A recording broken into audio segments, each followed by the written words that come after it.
Hello friend, আমি সুস্মিতা। আজকে তোমাদের সাথে শেয়ার করছি আরও একটা ঘরোয়া রেসিপি, যার নাম হলো কচুরলতির ভাজা। তো কচুরলতি ভাজা করার জন্য আমি এখানে কড়াইয়ে কিছুটা সর্ষের তেল দিয়ে দিচ্ছি। তার মধ্যে দিয়ে দেবো কালো জিরে ফোড়ন।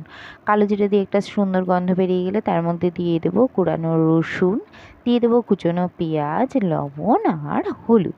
দিয়ে খুব ভালো করে নেড়ে তার মধ্যে দিয়ে দিচ্ছি লঙ্কা, আর দিয়ে দিচ্ছি সিদ্ধ করে রাখা কচুরলতি। ব্যাস, এই দিয়ে সুন্দর করে ভাজা ভাজা করতে হবে। খুব ভালো করে খানিকক্ষণ নেড়ে চেড়ে নাড়তে হবে, যতক্ষণ নাড়ার মানে হালকা হালকা তেল না ছেড়ে আসছে। দেখো, খুব ভালো করে নেড়ে নিতে হবে। এবার কচুরলতিটা যাতে তলায় লেগে না যায়, তার জন্য কিন্তু আমি অ্যাড করে দিচ্ছি সামান্য পরিমাণে জল।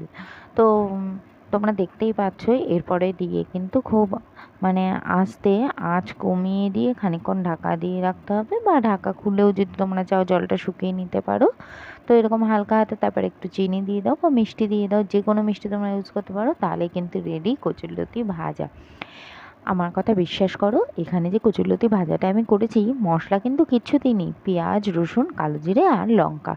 কিন্তু একবার করে দেখতে পারো, এই কচুরলতি ভাজাটা খেতে অসাধারণ লাগে। গরম ভাতের সাথে এক থালা ভাত নিমেষেই পুড়িয়ে যাবে, তুমি বুঝতেই পারবে না।